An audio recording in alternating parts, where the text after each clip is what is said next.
Kemarin sudah dibuat video tentang kehadiran dua saksi Allah. Apakah sedang digenapi? Sekarang kita akan membahas lebih mendetail tentang kehadiran dua saksi Allah yang sudah tertulis dalam kitab Wahyu dan sudah dinubuatkan kehadirannya. Apakah sudah digenapi atau sedang digenapi atau menunggu yang ke depan yang akan terjadi dan baru digenapi? Salam damai sejahtera buat kita semuanya. Keputusan Amerika menjatuhkan bom di 3 instalasi nuklir Iran ini mengingatkan kita pada waktu Amerika menjatuhkan bom atom di kota Nagasaki dan Hiroshima, Jepang. Mungkin kita pernah mendengar istilah Perang Dunia Kedua yang didominasi oleh kekuatan besar seperti Nazi Jerman dan Nippon Jepang. Sadarkah kita bahwa Amerika dan Israel telah berperan sangat besar bagi dunia sehingga berakhirnya Perang Dunia Kedua ini? Salah satu yang paling utama adalah dijatuhkannya bom atom di Hiroshima dan Nagasaki yang membuat Jepang menyerah total. Mengapa Amerika dan Israel? Karena yang menjatuhkan bom tersebut adalah Angkatan Perang Amerika dengan pesawat B-29 Super Fortress. Sedangkan yang merancang bom tersebut adalah J. Robert Oppenheimer yang berdarah Yahudi Israel. Dan dengan tindakan Amerika dan Israel itu memberi kemerdekaan kepada banyak negara seperti India, Pakistan, Cina, Myanmar, Korea, Malaysia, dan Indonesia. Ingat, termasuk Indonesia yang kala itu dijajah Jepang yang sangat kejam. Seumpama tidak ada Amerika yang menjatuhkan bom atom, mungkin Indonesia masih belum terlepas dari penjajahan Jepang. Juga jasa seorang yang berdarah Yahudi Israel, yaitu J. Robert Oppenheimer, yang merancang bom atom tersebut. Tetapi apakah Indonesia bisa menoleh melihat sejarah yang lalu bahwa Amerika dan darah seorang Yahudi Israel telah berjasa mengantar Indonesia menuju kemerdekaan dari penjajahan Jepang? Kita melihat sekarang banyak rakyat yang membenci Amerika dan Israel dari bangsa Indonesia ini. Tuhan berdiri di pihak yang benar dan menampakkan sifat terangnya yang merupakan cerminan pribadinya, yang dirinya adalah terang dan dirinya adalah kebenaran, untuk ditunjukkan kepada manusia yang berakal budi untuk supaya bisa memahami tentang kekuasaan sorga yang ditunjukkan kepada orang-orang suruhannya, untuk menggenapi firman yang sudah tertulis dalam Alkitab, seperti yang ada tertulis di kitab Wahyu 11 ayat 4-5. Mereka adalah kedua pohon zaitun dan kedua kaki dian yang berdiri di hadapan Tuhan semesta alam. Dan jikalau ada orang yang hendak menyakiti mereka, keluarlah api dari mulut mereka menghanguskan semua musuh mereka. Dan jikalau ada orang yang hendak menyakiti mereka, maka orang itu harus mati secara itu. Dan di Wahyu 12 ayat 17 dijelaskan lebih terperinci. Maka marahlah naga itu kepada perempuan itu, lalu pergi memerangi keturunannya yang lain, yang menuruti hukum-hukum Allah dan memiliki kesaksian Yesus. Bukankah di dalam dunia ini hanya orang Israel saja yang mengerti dan memiliki hukum-hukum Allah, yaitu segala peraturan dan ketentuan di dalam hukum Taurat? Dan hanya orang Kristen saja yang memiliki tentang kesaksian Yesus, yaitu tentang kehadirannya di dalam dunia, kelahirannya, kematiannya, penebusan akan dosa manusia, dan kebangkitannya dari kematian dan kembali ke sorga, dan nanti yang akan berjanji datang kembali. Israel terkenal dengan kecerdasannya, dan Amerika terkenal dengan superpower, negara adidaya terkuat di dunia. Kita tidak menyadari selama ini bahwa hanya di mata uang Amerika saja, yaitu dolar, yang ada mencantumkan satu tulisan kalimat yang sangat luar biasa, yaitu In God We Trust, yang artinya kepada Tuhan kami percaya.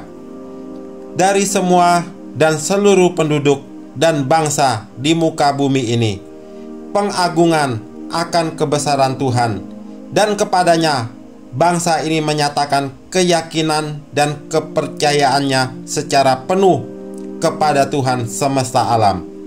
Kita sudah tahu yang dimaksud adalah Tuhan Yesus. Kebesaran Tuhan, rahasia akhir zaman, sedang dibuka lembar demi lembar. Firman Tuhan digenapi. Kita tahu bahwa bangsa Israel menuruti hukum-hukum Allah. Mereka berpegang pada perjanjian lama, perintah Allah dalam hukum Taurat dengan segala perintah dan peraturan dan ketentuannya. Dan Amerika yang di pihak yang satu lagi mewakili sebagai saksi Allah yang memiliki kesaksian Yesus. Sebab dengan mata uangnya dolar, tertulis di sana "In God we trust", artinya kepada Tuhan kami percaya.